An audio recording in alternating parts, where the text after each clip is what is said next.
Hello friends, आज हम BSc part second का first paper molecular biology and biotechnology में मॉलिक्यूलर बायोलॉजी स्टार्ट कर रहे हैं। मॉलिक्यूलर बायोलॉजी किसी भी प्रोसेस का मॉलिक्यूल लेवल तक स्टडी करना होता है। तो मॉलिक्यूलर बायोलॉजी के अंदर जो हमारे सिलेबस के अंदर है वो DNA, replication, then transcription, translation and then gene regulation. तो ये पार्ट है, इस पार्ट को हम कवर करेंगे। फर्स्ट ईयर में हमने डीएनए के जो डिस्कवरी या डीएनए की जो खोज है उसके बारे में पढ़ा था। वहां देखा कि सबसे पहले जो मिसर थे, फ्रेडरिक मिसर, उन्होंने पस सेल्स जो डब्ल्यूबीसी थी, डेड डब्ल्यूबीसी, उनसे एक अम्लीय पदार्थ को अलग किया। तो उस पदार्थ को उन्होंने नाम दिया था न्यूक्लिन, और यही न्यूक्लिन नाम बाद में न्यूक्लिक अम्ल में कन्वर्ट हो गया। वहां हमने देखा था कि डीएनए आनुवांशिक पदार्थ होता है, और ये हमको 3 एक्सपेरिमेंट से पता चला था। पहले ग्रिफिथ के एक्सपेरिमेंट जो उन्होंने चूहों पर किए थे, दूसरे एवरी, मैकलियोड और मैककार्टी के एक्सपेरिमेंट जो उन्होंने ग्रिफिथ के एक्सपेरिमेंट को दोबारा दोहराया था, और तीसरे थे हर्शे व चेज, उन्होंने एक्सपेरिमेंट किया था जीवाणुभोजी का। तो वहां इन तीनों एक्सपेरिमेंट से हमको पता चल जाता है कि डीएनए ही आनुवांशिक पदार्थ होता है। जिसमें कि हर्शे व चेज वाला जो एक्सपेरिमेंट है वो तो क्लियर बताता है कि डीएनए ही आनुवांशिक पदार्थ होता है, क्योंकि उनके जो रिजल्ट्स हैं उनमें हमको जब देखते हैं एनालाइज करके, तो डीएनए में उपस्थित फॉस्फेट तो रेडियो एक्टिव मिलता है, लेकिन जो सल्फर उन्होंने रेडियो एक्टिव या लेबल्ड किया था वो नहीं मिलता है। तो इसका मतलब है कि केवल आनुवांशिक पदार्थ ही, अर्थात डीएनए ही एक पीढ़ी से दूसरी पीढ़ी में जाता है, न कि प्रोटीन। इससे पहले हम जो ग्रिफिथ थे उन्होंने बताया था कि वही प्रोटीन बड़े मॉलिक्यूल होते हैं जो आनुवांशिक सूचनाओं को एक पीढ़ी से दूसरी पीढ़ी में ले जा सकते हैं। डीएनए छोटा होता है, ये नहीं ले जा सकता। तो फिर क्लियर हो जाता है कि डीएनए ही आनुवांशिक पदार्थ होता है। तो हम स्टार्ट करेंगे अपने इस लेक्चर में, ये जो सीरीज लेक्चर की हम स्टार्ट कर रहे हैं, इसमें स्टार्ट करेंगे न्यूक्लिक एसिड से। पहले फर्स्ट ऑफ ऑल हम पढ़ेंगे न्यूक्लिक एसिड, देन फिर अपने आप चेन बनती चली जाएगी। तो पहला जो चैप्टर है अपना, या पहला टॉपिक जो है वो है न्यूक्लिक एसिड। न्यूक्लिक एसिड हम जानते हैं कि न्यूक्लिक एसिड एक पॉलीमर है, बहुलक है। किसका? न्यूक्लियोटाइड्स का। तो जो न्यूक्लिक एसिड है ये एक पॉलीमर है। किसका? न्यूक्लियोटाइड्स का। तो हम सिंपल भाषा में कह सकते हैं कि ये एक पॉलीन्यूक्लियोटाइड श्रृंखला है। क्या है ये? एक पॉलीन्यूक्लियोटाइड श्रृंखला है, सीरीज है, पॉलीन्यूक्लियोटाइड, यानी कि इसमें बहुत सारे न्यूक्लियोटाइड्स पाए जाते हैं। अब अगर हम देखें तो जो न्यूक्लिक एसिड है ये 2 प्रकार का होता है, 2 टाइप्स हैं। One is DNA deoxy ribonucleic acid, second is RNA ribonucleic acid. DNA act, यानी कि डीएनए जो है वो आनुवांशिक पदार्थ की तरह कार्य करता है, ऐसा पदार्थ जो एक पीढ़ी से दूसरी पीढ़ी में जाता है। आरएनए जो है वो जेनेटिक भी हो सकता है और नॉन जेनेटिक भी हो सकता है। अगर आरएनए जेनेटिक है तो कुछ एग्जाम्पल्स होते हैं विषाणुओं के जिनके अंदर आरएनए आनुवांशिक पदार्थ होता है, आरएनए नॉन जेनेटिक भी है। तो आरएनए जो है वो कैटेलाइटिक भी हो सकता है और नॉन कैटेलाइटिक भी हो सकता है। अगर कैटेलाइटिक है तो आपने एग्जाम्पल के लिए नाम सुना होगा तो राइबोजाइम। राइबोजाइम जब आरएनए एंजाइम की तरह कार्य करता है तो इसको हम राइबोजाइम कहते हैं। तो राइबोजाइम एक कैटेलाइटिक है, कैटेलाइटिक आरएनए है। अगर नॉन कैटेलाइटिक है तो ये कोडिंग भी हो सकता है और नॉन कोडिंग भी हो सकता है। तो जो कोडिंग जो आरएनए होता है उसकी सूचनाएं प्रोटीन के रूप में एक्सप्रेस होती हैं, ये हम सब जानते हैं और आगे पढ़ेंगे। कोडिंग जो सीक्वेंस है उसमें केवल एमआरएनए का जिक्र होता है, बाकी नॉन कोडिंग में कई प्रकार के आरएनए पाए जाते हैं। हम जिक्र करेंगे यहां पर न्यूक्लियोटाइड्स या पॉलीन्यूक्लियोटाइड्स या न्यूक्लिक एसिड का। तो सबसे पहले हम स्टार्ट करते हैं न्यूक्लिक एसिड। तो यहां हमने देखा कि भाई जो न्यूक्लिक एसिड है ये पॉलीमर होता है न्यूक्लियोटाइड्स का। सिंपली हम कहें तो ये पॉलीन्यूक्लियोटाइड की एक चेन होती है। अब हम देखें तो जो पॉलीन्यूक्लियोटाइड्स हैं, जैसे हमें ये पॉलीन्यूक्लियोटाइड, इसको हम सिंपल देखें तो ये पॉलीन्यूक्लियोटाइड जो है ये बना होता है न्यूक्लियोटाइड से, यानी कि बहुत सारे न्यूक्लियोटाइड्स मिलकर के पॉलीन्यूक्लियोटाइड से का निर्माण करते हैं। ये न्यूक्लियोटाइड से बना होता है, इसकी यूनिट है ये इसका पॉलीमर है, ये इसका मोनोमर है। अब न्यूक्लियोटाइड को अगर हम देखें तो न्यूक्लियोटाइड खुद न्यूक्लियोसाइड और फॉस्फेट का बना होता है। न्यूक्लियोसाइड और फॉस्फेट का बना होता है। देन न्यूक्लियोसाइड को अगर आप देखते हैं तो ये न्यूक्लियोसाइड खुद नाइट्रोजीनस बेस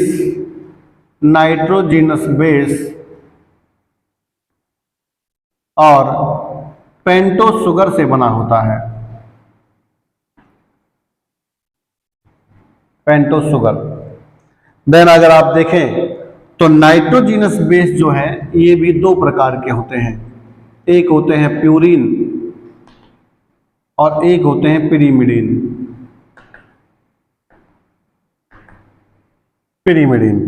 अब अगर आप प्यूरिन में देखेंगे तो एडेनिन और ग्वानिन इसमें आते हैं। पिरीमिडीन में अगर आप देखेंगे तो साइटोसिन है, थाइमीन है और यूरेसिल है, ये इसमें आते हैं। अब अगर आप नीचे पेंटोस शुगर की बात करते हैं तो पेंटोस शुगर भी दो प्रकार की होती है, एक होती है राइबोस शुगर और एक होती है डीऑक्सीराइबोस शुगर। इस शुगर के नाम पर ही ये आरएनए और डीएनए नाम पड़े हैं। जैसे ये आरएनए के अंदर पाई जाती है और ये डीएनए के अंदर पाई जाती है। Ribo nucleic acid, deoxy ribo nucleic acid.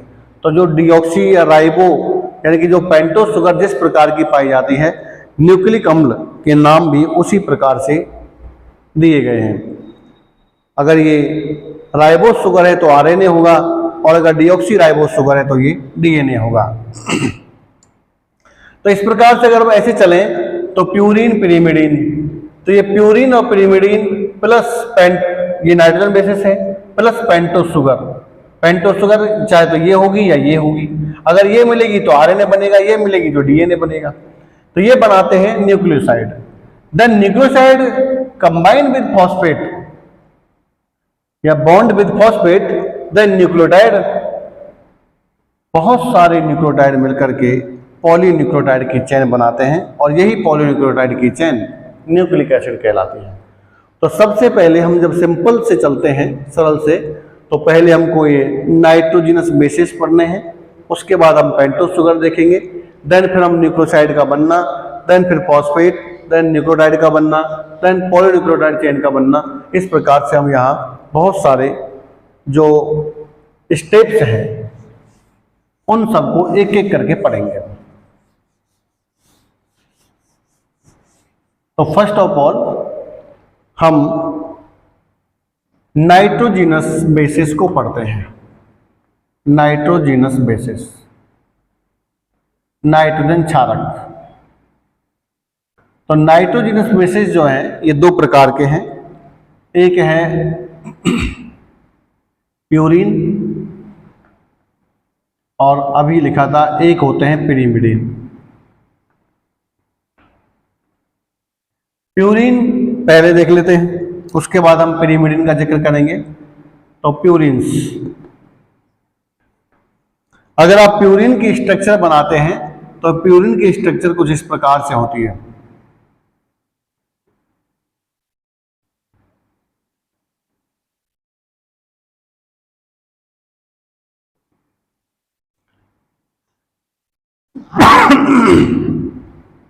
यहां अंदर नाइट्रोजन होता है, एक नाइट्रोजन यहां होता है, एक नाइट्रोजन यहां है और एक नाइट्रोजन यहां है। बाकी ये सब इस प्रकार से बॉन्डेड। अगर आप इस रिंग को देखेंगे तो इस रिंग का नाम होता है बेंजीन वलय या बेंजीन रिंग। और अगर आप इस रिंग को देखेंगे तो इसका नाम होता है इमिडाजोल वलय, इमिडाजोल रिंग। यानी कि प्यूरिन के अंदर आप देखते हैं तो इसमें दो वलय पाई जाती हैं। एक वलय बेंजीन रिंग होती है, इसमें 6 मेंबर्ड है। एक 5 मेंबर्ड रिंग भी होती है जो इससे अटैच होती है, उसका नाम है इमिडाजोल वलय। इसको नाम देंगे तो इसका नाम 1 नंबर, इसको 2 नंबर, इसको 3, ये 4, ये 5, ये 6, ये 7, ये 8 और ये 9। तो इसको हमने 9 तक अंक दिए हैं, 1 से लेकर के 9 तक। अब एडेनिन और ग्वानिन दो हैं हमारे पास। एक है एडेनिन जिसको हम ए से लिखते हैं, एक है ग्वानिन जिसको हम जी से लिखते हैं। तो एडेनिन और ग्वानिन दो हमारे पास नाइट्रोजन बेसिस है। इनमें अगर हम देखें इन दोनों नाइट्रोजन बेसिस में तो इनके नामकरण है, इसका जो नाम है IUPAC वो है भाई 6 एमिनो प्यूरिन, 6 एमिनो प्यूरिन। और इसका नाम है 2 एमिनो 6 ऑक्सी प्यूरिन। हम ये कह सकते हैं कि एडेनिन और ग्वानिन प्यूरिन के डेरिवेटिव हैं, प्यूरिन के ही डेरिवेटिव हैं। जैसे बेंजीन के डेरिवेटिव होते हैं फिनोल, एनिलीन, नाइट्रोबेंजीन, इसी प्रकार से ये एडेनिन और ग्वानिन दोनों किसके व्युत्पन्न है? प्यूरिन के व्युत्पन्न है। हम इसकी संरचना अगर बनाए तो देखो ये 6ठी पोजीशन पर हम कह रहे हैं एमिनो समूह है, तो ये 6 पोजीशन पर मैंने NH2 समूह लगा दिया तो ये बन गई एडेनिन। उसके बाद दूसरा है ग्वानिन। अगर मैं इस 2 एमिनो 6 ऑक्सी प्यूरिन यानी कि 2 एमिनो दूसरी पोजीशन पर मैं एमिनो समूह लगा दूं, देखो दूसरी पोजीशन पर एमिनो समूह लगा दूं तो भाई दूसरी पोजीशन पर मैंने यहां एमिनो समूह लगा दिया, ये NH2, ठीक है। और 6ठी पोजीशन पर मैं लगा रहा हूं ऑक्सी समूह, ये ऑक्सी लगा दिया, यहां से ये बॉन्ड हट जाएगा तो ये हो गया भाई ग्वानिन। अगर 6ठी पोजीशन पर केवल NH2 समूह है तब ये होता है 6 एमिनो प्यूरिन, और अगर दूसरी पोजीशन पर एमिनो समूह है और 6ठी पोजीशन पर ऑक्सी समूह है तब ये होता है ग्वानिन जी। तो ये दो डेरिवेटिव्स हैं प्यूरिन के जिनको हम एडेनिन और ग्वानिन कहते हैं। ये दोनों नाइट्रोजन बेसिस DNA और RNA दोनों में पाए जाते हैं। ऐसा ये प्यूरिन है, ये दोनों ही DNA में पाए जाएंगे और दोनों ही RNA के अंदर पाए जाते हैं। अब हम देखते हैं पिरीमिडीन के बारे में। तो इसी प्रकार से पिरीमिडीन की संरचना देखते हैं। पिरीमिडीन की संरचना बहुत सरल होती है। इस तरह से 6 मेंबर रिंग है, इसमें यहाँ पर नाइट्रोजन है, एक नाइट्रोजन यहाँ है, ऐसे ये बन गई पिरीमिडीन, ये पिरीमिडीन है। अब इसके 3 व्युत्पन्न हैं। पहला है यूरासिल। तो यूरेसिल का नाम है 2,4 डाईऑक्सी पिरीमिडीन।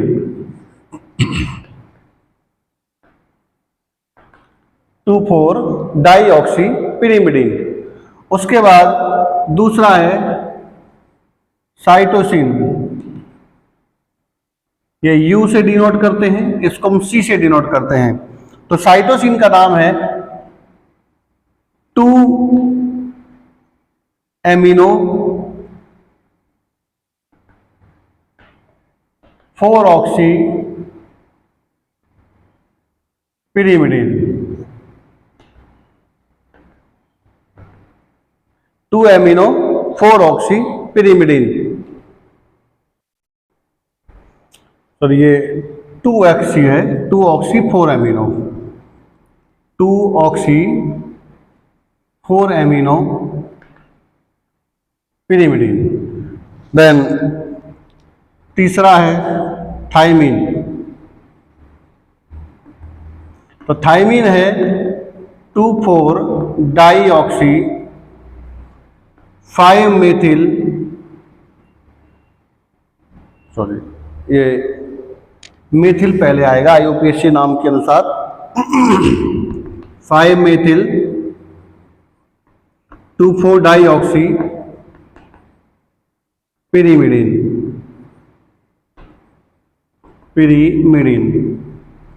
अब इसमें अगर हम नामकरण करें इस पिरीमिडीन के अंदर, तो देखो 1 नंबर, ये 2 नंबर, ये 3 नंबर, ये 4 नंबर, ये 5 नंबर, ये 6 नंबर। इस तरह से हमने इसके नाम के लिए 6 अंक दे दिए हैं। प्यूरिन के अंदर हमने 9 अंक दे दिए थे, यहां पर हमने दे दिए 6 अंक। अब आप देखो पहला नाम है uracil 2,4 deoxy pyrimidine, 2,4 deoxy pyrimidine. तो चौथी और दूसरी पोजीशन पर ऑक्सीजन इस तरह से जुड़ेगा, तो ये बॉन्ड हट जाएंगे।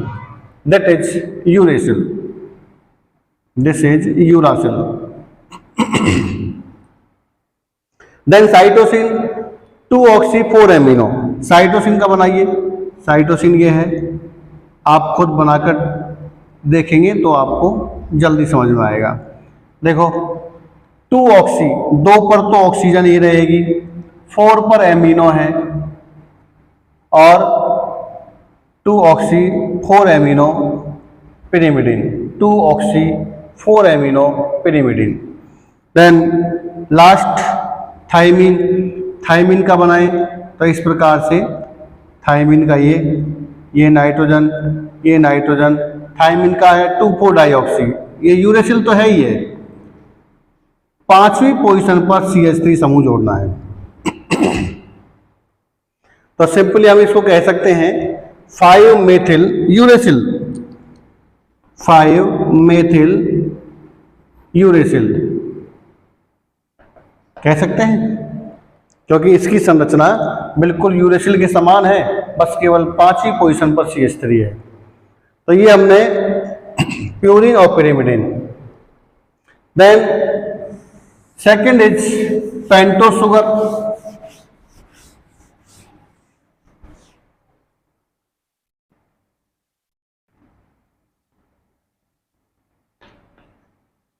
पेंटोस शुगर ये भी 2 प्रकार की होती है, एक होती है राइबोस शुगर और एक होती है deoxy ribose sugar. Deoxy ribose, तो राइबोस, पहली बात तो ये है कि भाई इसमें पेंटोस है तो कार्बन की संख्या 5 होती है। तो इसकी संरचना अगर हम बनाएं तो इस प्रकार से हमको 2 संरचनाएं प्राप्त होती हैं। ये OH है, ये H है, H OH H OH H CH2OH। Deoxyribose की बनाएं तो ये इस तरह से बनेगी, OH H H OH H OH H और CH2OH।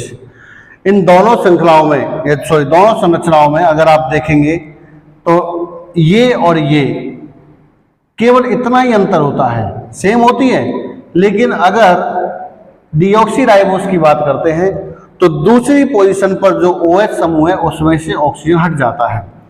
हम इसको अंकन अगर करते हैं तो 1 नंबर, 2 नंबर, 3 नंबर, 4 नंबर और ये 5 नंबर।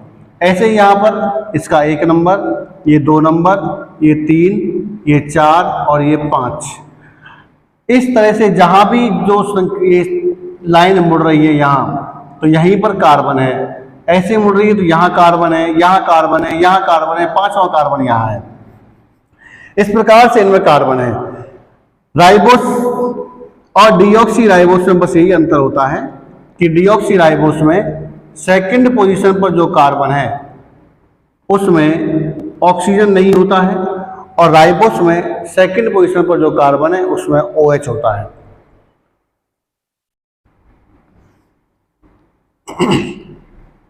ये 5 कार्बन स्ट्रक्चर होती है। सेकंड, इसमें बीटा कन्फॉर्मेशन होता है या बीटा स्थिति पाई जाती है। देखो OH अगर ऊपर है तो बीटा है और अगर यही OH नीचे आ जाए तो अल्फा हो जाता है। तो यहां पर जो कंडीशन है या जो कन्फॉर्मेशन है वो बीटा है। उसके बाद अगर हम देखें तो ये तो पता ही हुई, RNA के अंदर राइबोस होती है, DNA के अंदर डीऑक्सीराइबोस होती है, लेकिन यहां पर सबसे इंपॉर्टेंट जो बात है वो ये है कि हम DNA की श्रृंखला को लिखते हैं 5 प्राइम टू 3 प्राइम। ये सबसे इंपॉर्टेंट बात है, ठीक है। हम 1 से 9 तक नंबर नाइट्रोजन बेसिस को देख चुके हैं। प्यूरिन में 9 दिए थे, पिरिमिडिन में 6 दिए हैं और फिर वही नंबर सेम हमने यहां दे दिया 1 2 3 4 5। तो हम कैसे माने कि जो 5 प्राइम है या ये 3 प्राइम है ये किसका है, नाइट्रोजन बेस का है या फिर ये पेंटोस शुगर का है। तो इसलिए हम यहां सेम नंबर ना हो इसके ऊपर प्राइम लगा देते हैं ऐसे। तो इससे हमको पता चलता है कि ये जो नंबर है ये वाला जो नंबर है 5 प्राइम टू 3 प्राइम ये पेंटोस शुगर का है, ना कि नाइट्रोजन बेस का। ये चीज हमको यहां पर इंपॉर्टेंट है, पता रखनी चाहिए, है ना। ये बीटा कन्फॉर्मेशन में होती है और जो श्रृंखला है जो लिखी जाती है उसमें पेंटोस शुगर का नंबर होता है। तो हमने नाइट्रोजन क्षारक देख लिए या नाइट्रोजन बेसिस देख लिए और हमने पेंटोस शुगर देख ली। अब हम देखते हैं कि किस प्रकार से न्यूक्लियोसाइड का निर्माण होता है। तो ये न्यूक्लियोसाइड देखो, न्यूक्लियोसाइड बनती है नाइट्रोजीनस बेसिस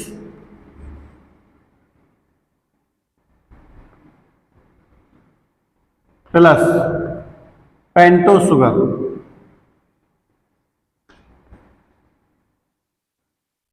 इन दोनों को मिलाकर के बनता है न्यूक्लियोसाइड और इन दोनों के बीच में जो बंध बनेगा उस बंध का नाम होता है ग्लाइकोसाइडिक बॉन्ड। ग्लाइकोसाइडिक बॉन्ड, ठीक है, ग्लाइकोसाइडिक बॉन्ड। कैसे बनेगा देखो, हम कोई सा भी नाइट्रोजन क्षारक बना लीजिए। देखो अगर आप प्यूरिन ले रहे हैं, प्यूरिन, तो आपको याद होना चाहिए कि ग्लाइकोसाइडिक बॉन्ड में N9 भाग लेगा। अगर आप पिरिमिडिन ले रहे हैं तो आपको याद होना चाहिए कि ग्लाइकोसाइडिक बॉन्ड के बनने में N1 काम में आएगा। पेंटोस शुगर का C1 ही काम में आएगा। देखो पहले हम ले लेते हैं 6 एमिनो प्यूरिन जिसे हम कहते हैं एडेनिन। ये नाइट्रोजन, ये नाइट्रोजन, NH2 और ये इस तरह से इमिडाजोल बोले, ये नाइट्रोजन और ये नाइट्रोजन। ये हम जानते हैं कि जो नाइट्रोजन है ना वो इसके अंदर है, यानी कि यहाँ वाले पॉइंट पर, यहाँ वाले पॉइंट पर, यहाँ पॉइंट पर, ये इसमें 4 नाइट्रोजन हैं, 1 और 2, सॉरी हाँ 1 2 3 4। तो एक तो N1 पर नाइट्रोजन है, एक N3 पर है, एक N7 पर है और एक है N9 पर। तो बंध बनाने में इसमें से N9 काम में आएगा। फिर इस जगह पर N के साथ एक हाइड्रोजन होता है, जैसे बेंजीन में CH होता है उसी तरह से यहाँ पर N के साथ एक हाइड्रोजन होता है। ये पेंटोस शुगर है। इस पेंटोस शुगर को आप देखेंगे तो वही ये बीटा कन्फॉर्मेशन में है, इसका भी हमको पता है। तो इसका OH ऊपर है, H यहाँ पर है, ये H OH H OH H CH2OH, this is right, this is pentose और ये राइबोस शुगर है।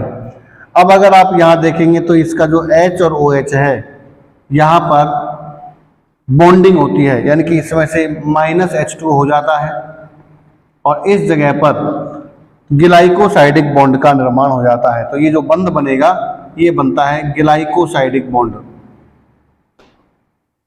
Glycosidic bond. और कौन सा ग्लाइकोसाइडिक है? तो ये बीटा कन्फॉर्मेशन में है, इसलिए इसको हम कहेंगे बीटा ग्लाइकोसाइडिक बॉन्ड। और अगर हम देखें भाई कैसे कैसे बनता है, तो देखो इसमें N9 किसका? प्यूरिन का, सॉरी प्यूरिन का N9 2 राइबोस शुगर का C1, इसके बीच में ये ग्लाइकोसाइडिक बॉन्ड बनता है।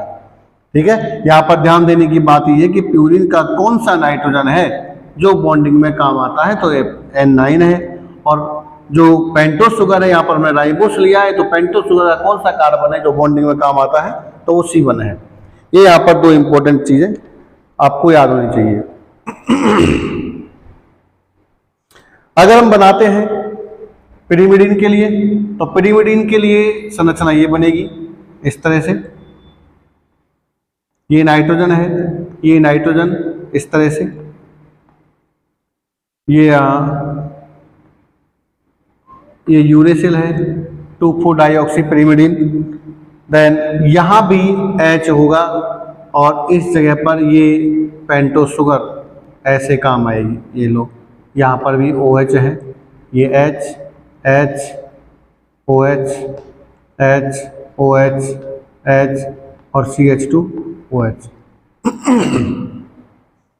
ठीक है, तो यहां भी ये H2O निकल जाएगा। ठीक है, -H2O। कौन सा बंध बनेगा? Glycosidic bond. कौन सा glycosidic bond? Beta glycosidic bond. अगर यहां भी आप देखें तो ये N जो है ना, ये पहला नाइट्रोजन है, तो इसमें पिरिमिडीन अगर आप लगा रहे हैं तो पिरिमिडीन में N1 काम में आएगा और इसका जो बंध बनेगा वो राइबोस शुगर अगर है या पेंटोस शुगर जो भी है, पेंटोस शुगर, इस पेंटोस शुगर का पहला कार्बन काम में आता है और बॉन्ड का नाम होता है बीटा ग्लाइकोसाइडिक बॉन्ड। ठीक है, तो इस प्रकार से हमने ये न्यूक्लियोसाइड का बनना देख लिया। अब न्यूक्लियोटाइड का बनना।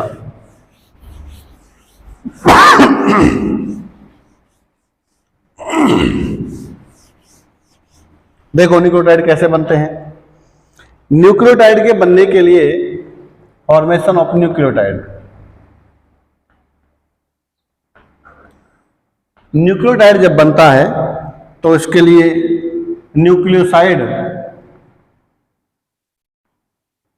Plus phosphate, this is nucleotide. यहां पर जो बंध बनेगा ये सामान्य एक कोवेलेंट बॉन्ड होता है।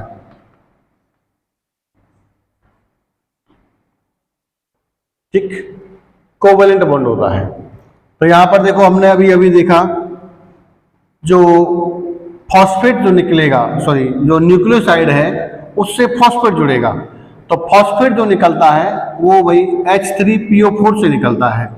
तो इसका अगर हम देखें तो फॉस्फेट की 5 वैलेंसी होती है और ये इस प्रकार से सैचुरेट हैं, जुड़ी होती हैं। वैसे अनसैचुरेट है क्योंकि ऑक्सीजन के साथ 2 हैं, लेकिन इस तरह जुड़ा होता है OH OH OH और O। अगर हम इसको देखें तो ये PO4 यानी कि इस प्रकार से ये और ये, यानी कि ये 3 जगह पर से हाइड्रोजन परमाणु त्याग सकता है और ये सिंपल रूप में आ सकता है PO4-3। अब इसको यही फॉस्फेट जब न्यूक्लियोसाइड के साथ जुड़ता है तो फिर न्यूक्लियोटाइड का निर्माण होता है। तो वो देखिए, सॉरी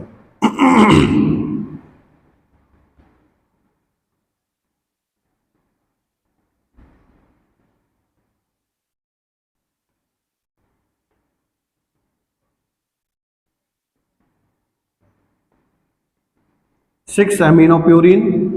यहाँ पर हमने देखा वही जो पेंटोस शुगर है वो इसके साथ जुड़ चुका है बीटा ग्लाइकोसाइडिक बंध द्वारा। यहाँ पर ये H है, ये H, ये OH, H, OH, H, ये CH2OH प्लस।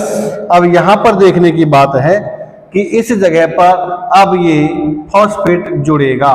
कैसे जुड़ेगा? देखो ये OH, ये OH और ये OH, सिंपल सा है भाई।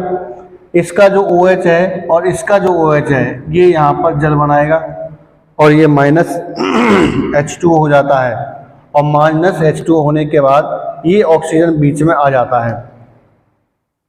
अगर हम इसको देखें तो ये भाई इस प्रकार से आएगा, इसके और इसके बीच में ये यहाँ पर H2 सॉरी ये बंद आ जाता है।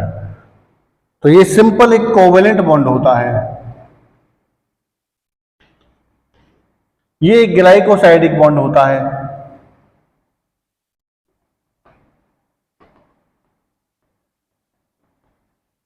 अब इनके नाम लिखें। जैसे मान लो ये एक न्यूक्लियोटाइड बना है तो इसका नाम क्या होगा? वो पहले न्यूक्लियोसाइड था तो उसका नाम क्या है? देखो सिंपल सा है।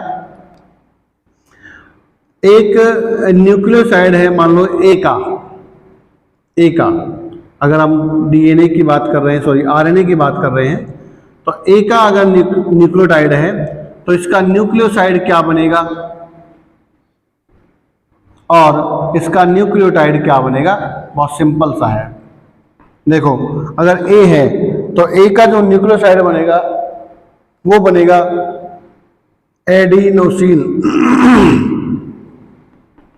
एडिनोसिन और इसका जो न्यूक्लियोटाइड बनेगा वो देखो, अब देखो ये तो है यहां तक एडिनोसिन पूरा, उसके बाद क्या जुड़ गया? इसके साथ फॉस्फेट जुड़ गया। फॉस्फेट कितना है? 1 है, तो इसका नाम हो जाएगा एडिनोसिन मोनोफॉस्फेट, एडिनोसिन मोनोफॉस्फेट।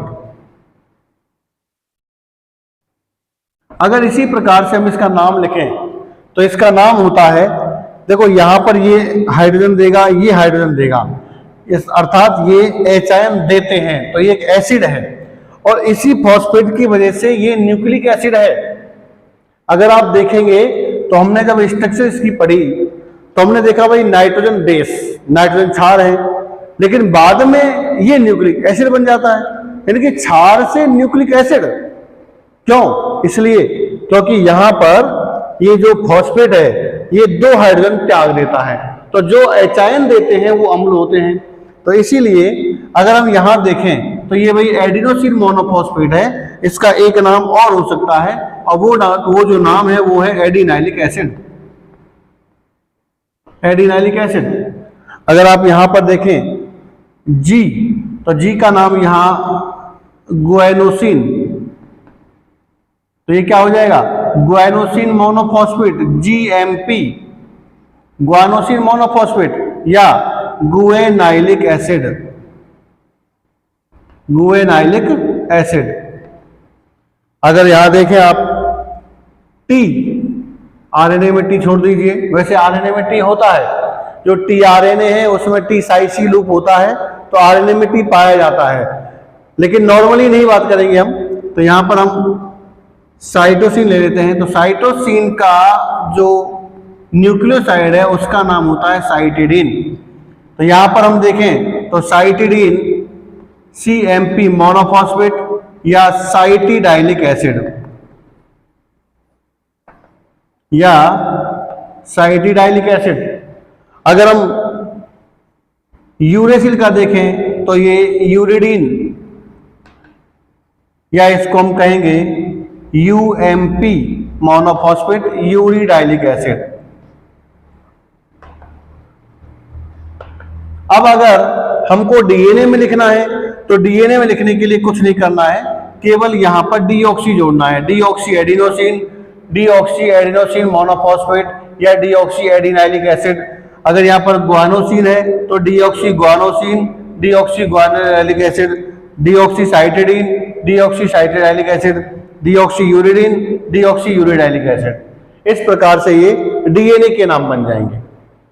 अब इसमें अगर आप थोड़ा सा और आगे चलें तो देखो ये जो न्यूक्लियोटाइड बना है ये एक AMP है, एडिनोसिन मोनोफॉस्फेट। तो ये एडिनोसिन मोनोफॉस्फेट AMP, ATP जो बनता है एडिनोसिन ट्राइफॉस्फेट, तो उसमें 3 फॉस्फेट समूह होते हैं, और जो न्यूक्लियोटाइड है वो होता है RNA का। जैसे ये जिसका नाम ही एडिनोसिन मोनोफॉस्फेट है वो RNA का ही होगा। अगर DNA का होता तो डीऑक्सी एडिनोसिन होता, तो ये किसका है, ये RNA का है। तो RNA का जो न्यूक्लियोटाइड है, जैसे मान लो हम कह रहे हैं एडिनोसिन, और इस एडिनोसिन के साथ में 3 फॉस्फेट जुड़े हुए हैं इस प्रकार से। तो ये जो बंध है ये वाले, ये बॉन्ड इस तरह से एनर्जी बॉन्ड होते हैं, इनके बीच में एनर्जी होती है। तो अगर हम आगे और पढ़ेंगे अगले लेक्चर में कि किस प्रकार से जो ये ATP है या ये AMP है, ये पहले ADP में बदलता है, उसके बाद फिर ये ATP में बदलता है, और ATP हमारे शरीर की जो कोशिकाएं हैं या सेल्स हैं, उन सेल्स के अंदर एक ऊर्जा की मुद्रा है। तो आज हमने इतना देखा कि किस प्रकार से न्यूक्लिक एसिड में कौन कौन से अवयव या कौन कौन से एलिमेंट्स पाए जाते हैं। नाइट्रोजन बेस देखे, पेंटोस शुगर देखा, फॉस्फेट समूह, न्यूक्लियोसाइड का बनना देखा, न्यूक्लियोटाइड का बनना देखा, और ये इस प्रकार से इनके नामकरण देखे। अगले लेक्चर में कल हम पढ़ेंगे इससे आगे इसकी संरचना, किस प्रकार से पॉलीन्यूक्लियोटाइड चेन बनती है, और कुछ न्यूक्लियोटाइड्स के गुण, एंड देन DNA के characters. Thank you very much.